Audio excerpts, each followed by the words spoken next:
Guys, gimana sih melakukan forecasting ya dari data-data sales historical sehingga kita dapat sekian periode ke depan trennya kayak gimana sih?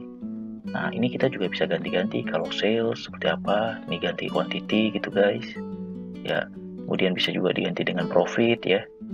Dan ini sangat interaktif guys. Nah, ini yang aku deliver ke berbagai klien ya, sudah 10 project client dan juga corporate client dan juga ada 14 public workshop.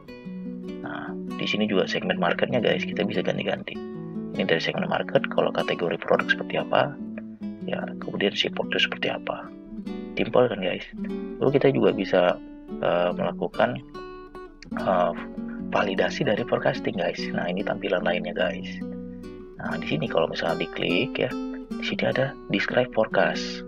Jadi kita bisa melihat secara seasonal effect ya, itu peak seasonnya tuh kapan guys, dan berapa persen sih tingkat kenaikannya. Nah, mungkin secara record ini nggak kelihatannya aku tunjukkan di sini, tapi tenang guys, aku udah siapin sih. Ya, itu karena keterbatasan dari recordernya. Nah, ini guys, kalau tampilan yang tadi.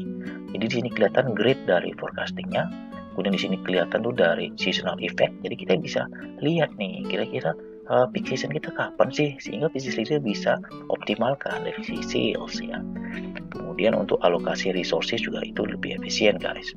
Nah, untuk kriteria yang lebih detail terkait dengan errornya, kita menggunakan ini ada root mean square errors guys, RMSE gitu ya. Kemudian ada mean absolute error, kemudian ada mean absolute square error, ada mean absolute percentage error, sama IKIK kriteria. Ini semua yang aku ajarkan juga guys, tidak hanya di corporate client, tapi aku deliver juga di UI ya, kemudian di ITB dan di ITS untuk kelas data science, business analytics itu ya. Oke guys, di sini aku akan tunjukkan gimana sih caranya mengintegrasikan antara Python dengan Tableau. Nah, kenapa kita bisa harus integrasikan? Karena Python itu kan Jupyter kan itu lebih untuk data science expert gitu ya. Sementara kan business user tuh pengennya yang praktis, langsung tervisualisasi sehingga bisa ngambil decision. Tapi di sisi lain, business challenge itu semakin kompleks, makanya kita combine guys. Nah, ini misalkan kita lihat nih ada ARIMA, autoregression, moving average, sama difference ya. Ini sum square errornya kalau menggunakan 101,413 guys. Kalau misalkan kita pindahkan, ya 100 ternyata jadi 405. Berarti model terbaik itu adalah yang 100 guys. Nah, ini forecastingnya bisa kita interaksikan ya. Kalau lihat secara query-nya guys, aku menggunakan package Pandas, NumPy itu standar lah ya. Tapi untuk prediction aku menggunakan prediction, value, result, ARIMA, forecast dengan man forecast. Jadi ini basicnya dengan statistik guys. Kalau di kelas business analytics di UI ini aku ajarkan mahasiswa untuk menghitung dari yang sangat tradisional guys, dia dari Excel. Tapi kan kita di dunia industri harus praktis guys. Jadi aku juga integrasikan gitu ya. Nah, ini aku deliver ke berbagai corporate client sehingga lebih praktis guys. Dan untuk klien tuh apalagi top management, mereka pengennya yang lebih simple, lebih convincing gitu ya, lebih interaktif, ada animasi dan sebagainya guys. Di next session aku akan tunjukkan gimana sih melakukan untuk yang full dengan Python Jupyter Notebook gitu ya, untuk multivariat. Kalau ini yang untuk univariate analysis guys, karena kita hanya menggunakan satu variabel. Welcome back guys, kali ini aku akan running gimana sih how to predict housing price ya in Jupyter Notebook. Nah, ini seperti biasa lah guys, kita import package gitu ya, kemudian kita membuat data frame, terus kita panggil datanya, kita lakukan analisis deskriptif ya. Ini biasa kita lakukan di statistik, analisis deskriptif, baru kita dengan analisis inferensial. Nah, ini kita lihat ya, kira-kira apakah ada yang string, kemudian ada yang float, terus data kita ada missing values apa enggak, itu standar. Dan ini analisis correlation, ada nggak sih korelasi antar variabel, misalkan luas dari rumah itu ternyata memang berbanding lurus dengan price of house. Jadi ini guys, kita memprediksi ya itu price berdasarkan atribut variabel guys. Jadi teman-teman mahasiswa yang bisa aku ajarkan, termasuk teman-teman di corporate client dan public workshop tuh, mereka sudah familiar dengan atribut variabel dan kita harus menspesify itu target variabelnya apa gitu ya. Lalu setelah melakukan correlation analysis guys, itu kita mendapat gambaran, oh kira-kira memang ada korelasi ya. Kalau misalnya nggak ada korelasi ya, dia hanya di bawah 0,6 gitu ya, ngapain kita melakukan predictive analytics guys, karena itu berarti tidak ada lagi causality-nya gitu ya. Namun kalau dia ada korelasi, belum tentu juga dia memiliki causality.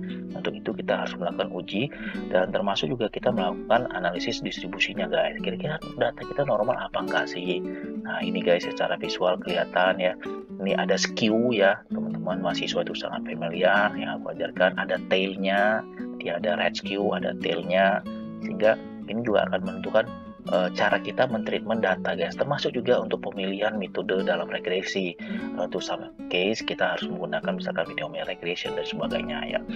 Nah ini guys, kita melakukan plot ya dengan 3 dimensi, misalkan melihat antara square feet living, kemudian square feet lotnya sama bedroomnya ya. Ini perbandingan seperti apa, korelasi seperti apa ya guys. Nah ini buat supaya kita mendapatkan feelingnya guys terkait dengan data-data kita. Nah sebelum kita melakukan predictive analytics, nah ini kita membagi guys. Jadi 75% dari data kita menjadi data train, 25% yang kita jadikan sebagai data test guys. Dan di sini kita menggunakan metode predictive analytics gitu ya, dengan linear regression modelnya guys. Dan di sini kita bandingkan kita bandingkan antara predictive dengan actual guys. Nah kira-kira ini ya, predictive actual. Kalau kita buat model skornya dalam akurasinya itu kita 69% guys, masih susul lah guys, bisa kita optimalkan nanti dengan metode-metode yang lain selain linear regression yang standar gitu ya guys. Bisa nanti misalkan dengan decision tree classification, itu untuk kelas klasifikasi gitu ya, atau juga bisa menggunakan yang deep learning dengan neural net guys. Jadi banyak banget itu metode-metode, tapi secara in general cara melakukan itu seperti ini guys. Nah memang ya plus minus kalau kita hanya melakukan dengan Python kan, Jupyter Notebook guys ini kurang interaktif memang guys, tapi memang sisi lain dia sangat powerful, kita bisa explore lebih dalam ketika model kita semakin kompleks, dan kita bisa memfigure out ya the optimal situationnya guys antara data kita dengan model kita, karena kita menghindari terjadinya overfitting ya atau underfitting guys. Nah kira-kira itu guys, jadi kita mencari model yang optimal.